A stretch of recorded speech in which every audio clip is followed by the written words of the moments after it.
Hey everybody, it's the Geek Show podcast, and today we're going to be doing what we call a deep dive. If you don't know what it is, we take our media and we dive deep within it. So over here we have Mr. Kerry Jackson. I'm pointing the right direction. Hi, that's me. Yeah. He's our Admiral, which is important that we introduce our Admiral because we're going to be talking about an Admiral of sorts. That's Admiral Jean-Luc Picard.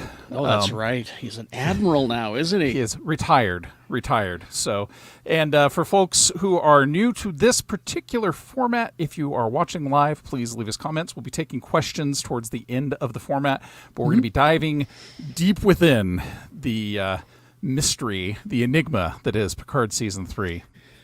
Now, let's just spoiler alert here because we are going to talk about the episodes in depth. So if you haven't watched them, why are you watching this at all? There will be spoilers. So we're going to kick off with the first episode of Season 3, which was The Next Generation, or as I like to call it, the Warm Fuzzy Blanket episode. It eased you in. It made you happy to be there. Yes, with the phaser shotgun. You did like that phaser shotgun. I really do. There were many texts from you. Yeah, I get excited. And not only that, it's like, oh, here's Beverly Crusher being a badass woman, probably, maybe a septuagenarian at this point, and she's just marching around blasting fools with a phaser shotgun. And, well, it was fascinating to see this, and we don't find out later that, Beverly, after... Let's see, what? Nemesis, probably? Literally all of this is... so Season 1 is 18 years after Nemesis, so we have to assume 20, 21 years? Yeah, so it's right after Nemesis, which I just rewatched recently. It is a Nemesis indeed. It is. That's a good way to put it. She just up and disappears. Right. And is apparently at that time... with child, we find out later. But, So that was fascinating to me to see her out there doing this kind of frontier medicine kind of thing. As we find out, it's like guerrilla medical work. So she's showing up. She's running medical supplies and medical care to areas that the Federation doesn't reach, and she has in tow with her Jack. Jack. Yeah. But she gets four letters. 4 letters, begins with a J. It's also the name of her deceased husband, Jack. That's Crusher. right. Yeah, that is true. That is true. She gets a pretty hefty wound, and he ends up putting her in cryonics. We find out later, but she gets a message out, an encrypted message out to Admiral Jean-Luc Picard, where she says, "Trust no one, not even the Federation." And we flash to Chateau Picard, where he's hanging out. I didn't know because I missed most of the second season. I guess he and the Romulan caretaker become a thing. They hinted at them being a thing in earlier seasons, and then I think it was between seasons 2 and 3, she must have come back, and it's official. They're a thing. They're a thing. And she's great. I love that character. Fantastic. Great actress. And I can see why Jean-Luc would be all about her, because he always had kind of a Romulan thing, going. Reunification. Exactly. Big thing for him, and he was there for it. So it makes I thought it was really cool that he's packing up his stuff. Right.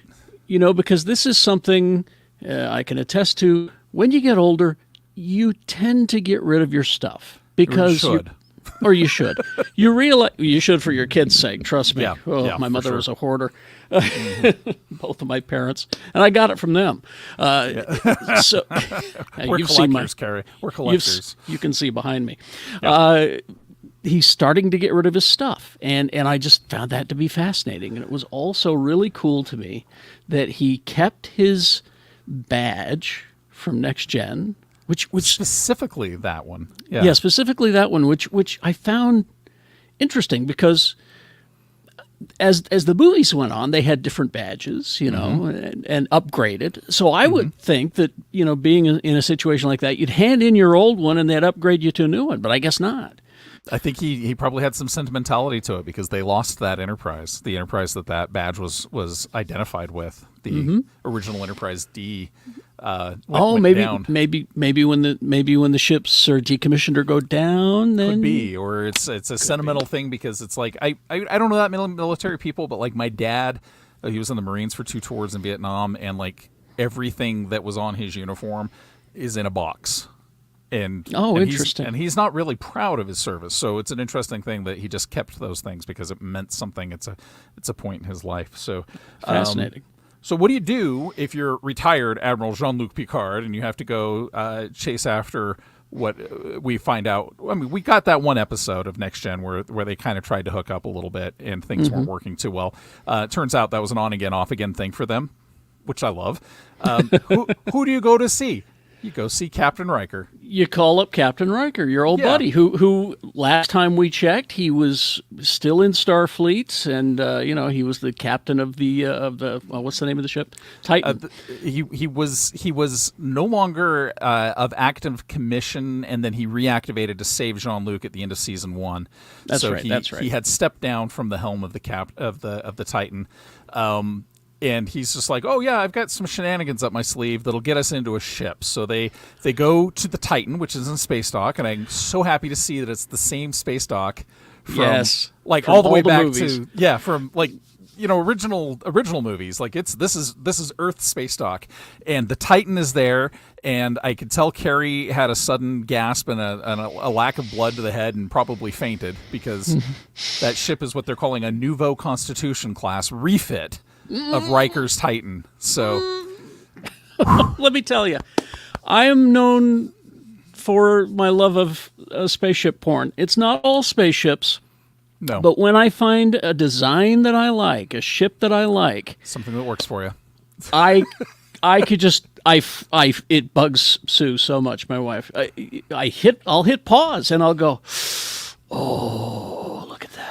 So there's a beautiful little mini documentary about the Titan that Paramount Plus put out. It's about 6 minutes long, and they brought in the design team for the new ship, and he went and got Michael Okuda and all those old dudes from the old series. And he said, Michael, I need you to do our LCARs for this. We need you to update it because it just doesn't have that Okuda flair. So Michael and Denise Okuda got in there, and they made all the new LCARs for the bridge and for all the interiors. This guy said that he went back basically through his greatest hits love affair of all the old ships. And then built the Titan from that. And you watch Lower Decks, you know it's not the same Titan. It's different. Yeah. But this ship is it really is beautiful, and it does do all those things. It takes all of those. I mean, on my ship porn list right now, it's probably Strange New Worlds Enterprise, then and then JJ's Enterprise. I know that's heresy to some. I love the design of that. It's like a Cadillac to me. It's a love letter to the Enterprise. I mean, it makes sense.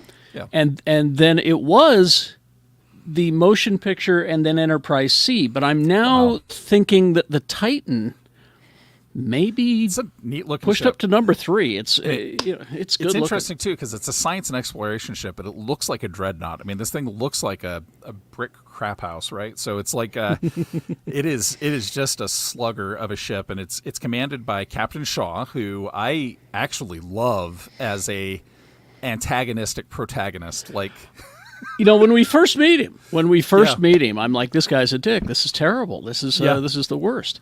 Yeah. And as I'm warming up to him now. He's kind of like what happens if he reminds me of a guy who, to use a little Marvel term here, he reminds me of a guy who may have been working in damage control when he meets the Avengers. He's like, you guys are awesome. You're amazing. I loved what you did against the Chitauri. By the way, I had to clean up your crap. So, it's perfect. That is perfect. He's got 7 of 9 as his number 1, but he refers to her by her birth name, and she, I know, has come to terms with her former Borgness and would prefer to be 7. But that's why we hated him right away. He was using her dead name, he was using her dead name. It's a very good trans analogy there because she has things that she really would prefer to be called. And Riker and Picard are. I love this because it's kind of a tip in the hat to the original series. They're up to hijinks, and they're going to hijink their way out to where Beverly's at.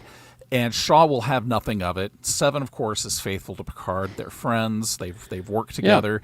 So she helps him commandeer a shuttle and get away. Now, I've seen some people complaining about the whole hijinks aspect because Yeah. these two are legends. You would think all it would take is a call to Starfleet Wrong and ship. somebody. And that's maybe. But where's the fun in that? Where's the fun in that? And they where's do it the against story? they do it against the backdrop of Federation Day, this great big celebration for the Federation, and they figure, I think Riker wanted to go back to the Titan for some reason or another. We find out he and Deanna are kind of on the outs. We also, I think, find out in episode 3 that he and Deanna are on again, off again, just like they were in the original series. It makes sense. They have a feisty relationship, but things don't go well. They end up, and somebody right now is thinking, but what about Rafi? We'll get to Rafi. We'll get there. Yes. But they end up on the Crusher's ship, and things are not going well, and that's when the Shrike shows up. My goodness. Now you like this ship. I didn't at first. I was a little irritated by it because it reminded me of Nero's mining ship from JJ's movie. From JJ's, yeah. And we know that that's actually a contemporary ship from the Romulans because that's the timeline that Nero and Spock came from is 10 years prior to this, right? So makes sense. It looked like that, but the more you look at it, the more you start realizing that it's like a Frankenstein ship. There's pieces of all kinds of. There's a Galaxy class ship in there somewhere. My first thought when I saw it was it looks like the new Cylon Raiders from the new Battlestar Galactica. I say new; it's 10 years old now. I don't know, but it kind of reminded me of that design, that kind of moon bladey shape, like Moon Knight's weapons kind of thing, And but then as you start to look at it, you're like, this thing is. There's something about this thing. There's elements of a Portuguese man of war in there. There's so much going on with it. So we'll get to Rafi real quick. She's on some planet. It's a Federation planet. It's basically one of those backwater Federation worlds that we all dream about, where everything goes. Space Vegas, essentially, right?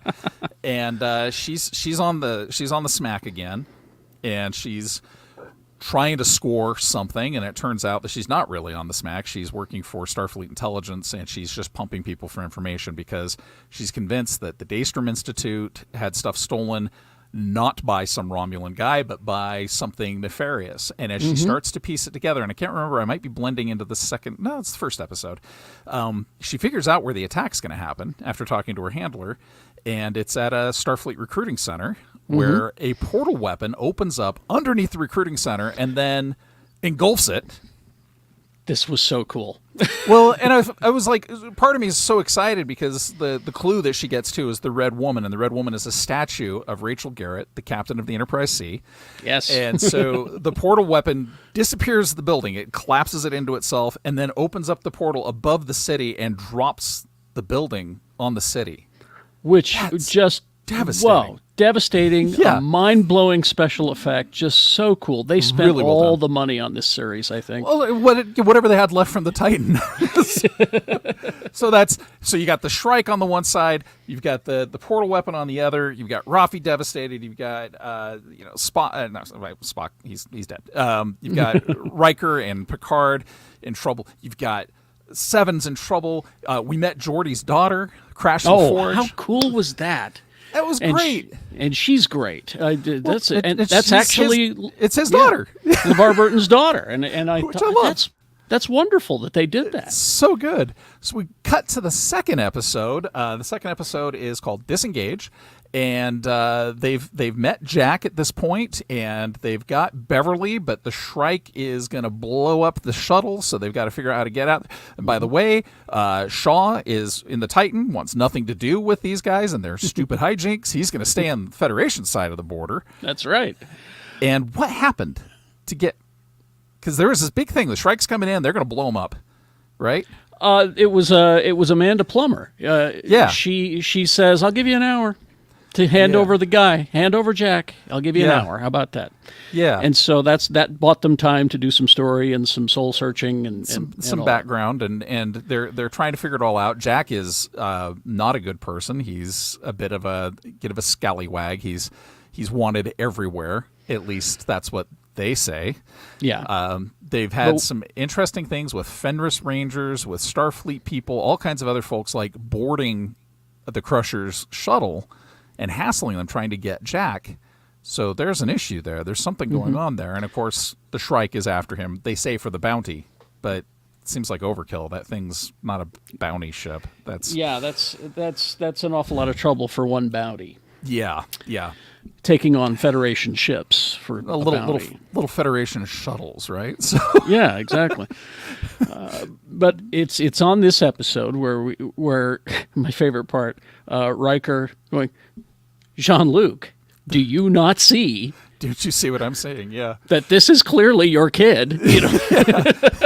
And Picard's like, no. No. Maybe a million opportunities, but no. She would have stuck around. No. And so it's mostly background, but there's some really good cat and mouse stuff that's going on in this episode, and a lot of background on why Shaw. I mean, they build up on what Shaw had a problem with these two from the first episode. Yeah. He's got 7 under basically cabin arrest for insubordination. And then the Shrike attacks and starts blowing the crap out of the Titan. And Shaw's not a bad captain, but again, it's a science and exploration ship. It's not a combat ship. Little tidbit in the closing credits, you can see a little bit of his Starfleet file in the closing credits. And I'll have to look. There's a brief mention of Wolf 359. He, I think, might be a little too young to have been anything other than an ensign. But there's a reason why he hates Borg. He doesn't like Jean-Luc because of the Locutus thing.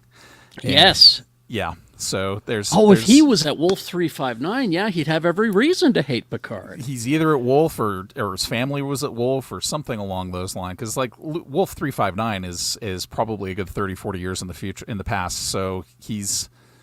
he would have been really young. It could have been probably the beginning of his Starfleet career. So he could have been a child as well. He could have been, right? So I mean, that's so cool, because then that takes me back to the first episode of Deep Space Nine, and all of the animus that Sisko had toward Picard. Exactly. Yeah. And you can know rationally that that's not the person who killed your wife in Sisko's case, right? He was at Wolf 359. Almost everybody on his ship was killed. So you can see.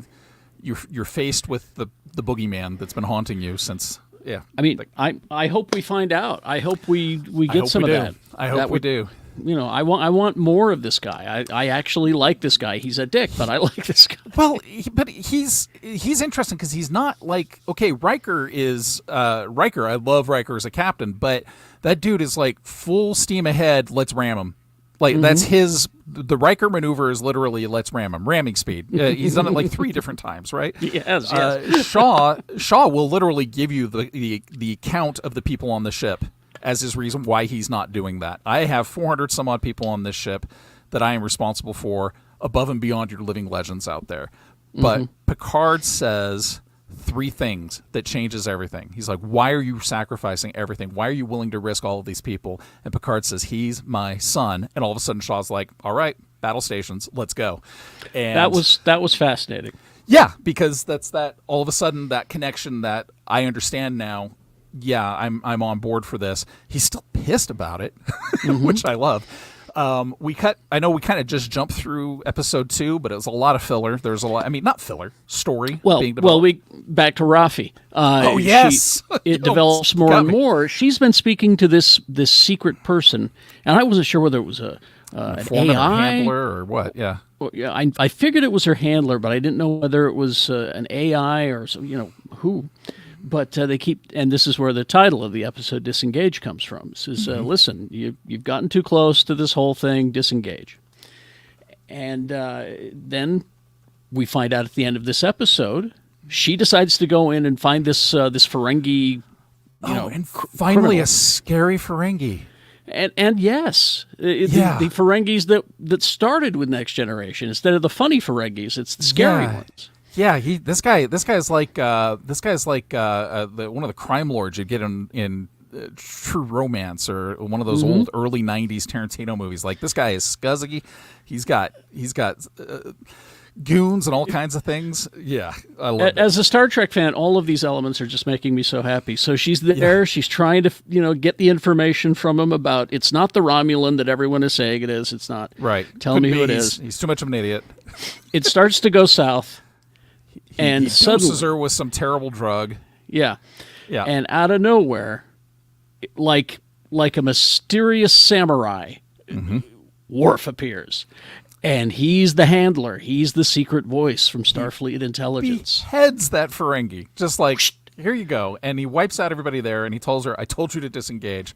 Yeah. And I love this bit because you said samurai. This is what got Dorn on board. They're like, we want Worf. We want Worf. And he's like, well, I don't want Worf to show up as the comedy relief. I don't want Worf to show up as the, oh, hey, Captain, coincidentally, I happen to be in the neighborhood. Here I am. That's Which always happens. Yeah. I was on my way to... I was on my way to a birthday party, and here I am. So. Yeah, because he was on Deep Space Nine, and they were making these movies, and it was just like, oh, I happen to be in the neighborhood, kind of thing. So I was on my way to Alexander's bar mitzvah, and here we go. Love it. He said, I want Worf to be like Hattori Hanzo from Kill Bill. And if you can do that, I'm on board. And they're like, well, yeah. And so that's what the white hair, the white beard, all of that stuff is literally, he just said that. I want that mysterious, wizened samurai from Hong Kong cinema, and I want Worf to be that. Well, and he is. He's Samurai Worf. He's he's got the skills, but he's also very zen. And they were so smart about it. We get into it in episode 3, which is called 17 Seconds. It's a reference to Riker living his first moment as a parent, saying it's the longest 17 seconds of his life, but it changed everything. Great flashback. The de-aging makeup on Picard's a little iffy, but I think... Patrick Stewart's maybe at that age where it's hard to de-age without him looking plastic. I don't know. Frakes look great. We get some bits with Worf and Rafi, some great interaction where I became a Rafi fan. Her straight man to Worf's straight man. But they also figured out how to do Worf's comedy. Yes. Having him, in 1 minute say, oh, well, we must engage. We must destroy. Would you like some chamomile tea? It's like, yes, this is perfect. It's a Zen warrior who, wants to. I loved it. Which again, people were complaining. Oh, he wouldn't have chamomile tea. No. Go back to Next Gen. He knows his tea. Juice to calm down because it's a warrior's drink. Yeah, well, I mean, he knows his tea though. Go to Next Gen. It's there. He knows his tea. He does know. You couldn't be under Captain Jean-Luc Picard without knowing at least your Earl Grey. Right? At the very least. So Samurai Worf and Rafi team up, and that's a show right there. And he simultaneously, I have to give the writers of this episode and John Frakes, who directed this episode, a big king size tip of the hat because they managed some motion picture quality space battles going on between the Shrike and the Titan. The Shrike is very early in the episode. Shaw is incapacitated and transfers command over to Riker. And Riker is, of course, all of a sudden like, oh, I've got 400 some odd people on board. I have to be responsible for them. We have to be careful. And Jean-Luc's like, kill, which is interesting. But the Shrike is using portal weaponry on the Titan everywhere it goes. Like if they try to disengage and get out of the nebula that they're in, the Shrike pops that portal in front of them and they end up deeper in the nebula, which, of course, they're... really cool science officer, their Vulcan science officer, is telling them, we can't go in there, it's bad for the ship. You can't shoot at it, as we learn at the very end of the episode, because they'll just open a portal and have you shoot yourself. Which, I know we saw this in the Doctor Strange movies, but seeing it with Galaxy-class starships made me very happy. David in the chat room says Ensign Sidney LaForge is played by Ashley Sharp Chestnut. Is that Morris Chestnut's daughter? And Mike Burton is playing Alandra LaForge, who has not yet been shown. Okay, so there are more LaForges to come. Well, I'm excited. That's Thank awesome. you, David. Thank you, David. So much, David. That's awesome to know. We find out a couple of things. Jack figures it out because he figures out how Shaw's like, there's blood all over the floor. This was great. There's blood all over the floor of sick bay. And Shaw grabs his arm and says, how are they finding us? Jack proves that he's not only a Crusher, but a Picard, sees the blood and figures out, oh, blood in the water. A shark can trail you by blood in the water. We're bleeding out somewhere. And he figures out that something's been sabotaged. He and Seven do. And they start to fix it when somebody shows up and beats the crap out of Jack. But his face starts to get messed up. And they cut this back and forth about the same time that Worf and Rafi are interrogating a goon that they found on Space Vegas. And that's when we find out that our big bad, 3 episodes in, is probably changelings. Oh, the changelings are back. which I love. And he has this bit where he talks about where he talks about a honorable man within the collective, within the Great Link, who had told him that there had been a schism, that some of the changelings had taken off because they wanted war, they wanted destruction. So now all of a sudden the Fenris Rangers attacking, Starfleet attacking, different people attacking the Crushers makes sense because they could look like whoever they want to, right? Exactly. So there's a changeling saboteur on the Titan. Jack's hurt from the exposure to the goo, to the radiation in the ship. Yeah. And Picard goes to check that out, and then he comes back to the bridge, and he's really bloodthirsty. Like, he kill. And this is where we get to conjecture part. You said this is the part I didn't like about the episode. It's like this doesn't seem like Picard, even though Riker was under his command for 10 some odd years, I didn't feel like he would try to countermand Riker's orders. He's too polished, right? Yeah, you would think that about Jean-Luc, but also he's just discovered he's got a son, and he cares. That's the thing that was fascinating. The revelation in this episode was that, I kind of related to Picard. He was your captain, but I related to him from the aspect of he never really cared about. He didn't like kids, really. Well, they did Jean-Luc Picard Day. Exactly, evidence number one. And he never expressed a desire to have kids. Maybe once or twice, but it was fleeting. It was never an obsession or something that drove him. But when he finds out that he's a father, he suddenly starts thinking about what could have been. Well, this does a fun thing with Generations. You go back to Generations when you find out that his brother and his nephew, his beloved nephew Henri, are killed in a fire.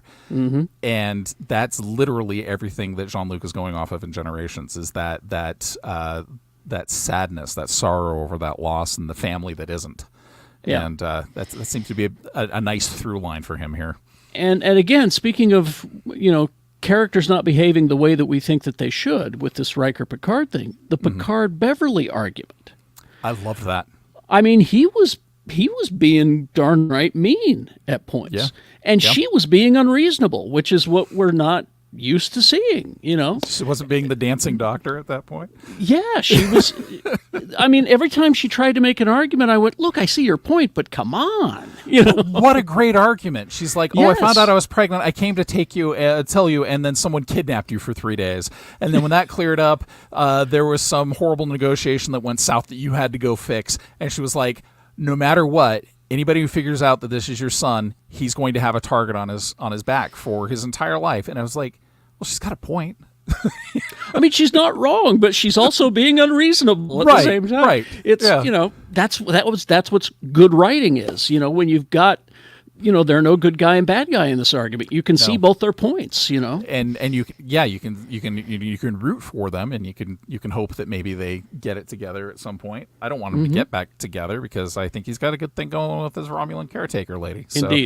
Indeed. So I loved that. I love the character development there. I have people throwing theories at me that the reason why Picard and Riker were arguing on the bridge is that one of them changelinged up at some point or another, which it's an interesting theory. We'll see. Mm-hmm. We'll see. Mm-hmm.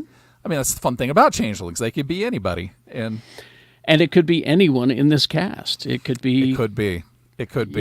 That's the thing. Yeah. It's just, I mean, Season 1 was what I call a good start. Season 2, I was excited about the premise. The premise had me. I was there, but the follow through, it just didn't happen. But this one is starting out. We're 3 episodes in, and my 3-episode rule is if I'm hooked by the 3rd episode, I'm in, and well, I mean Star Trek, I'll be in. But this one is making me very happy. It's making me happy, too, and it's making me happy in a way that I don't think I would have been if it had just continued being a Picard show and he had met up with some old associate or another. He's a character from an ensemble show. Seeing him back together in an ensemble cast is really gratifying. And for some reason, Seven being part of his crew just works. Yeah. Like, she's a great character. I'm glad to see her there. What do you want to see for the rest of the season? We've got probably 7 episodes left. What's your hope list? What's your hit list here? Well, I want more spaceship porn. I want more shots of. Anyway, we need a resolution to the whole Raffi 7 of 9 relationship. We need a resolution. They were together for a bit, weren't they? They were. Yeah. And we also need a resolution as to what happened with Deanna and Riker. We need to find out what's going on there. Rene Aubergenois is gone. Otherwise, I would love to have seen him return as Odo.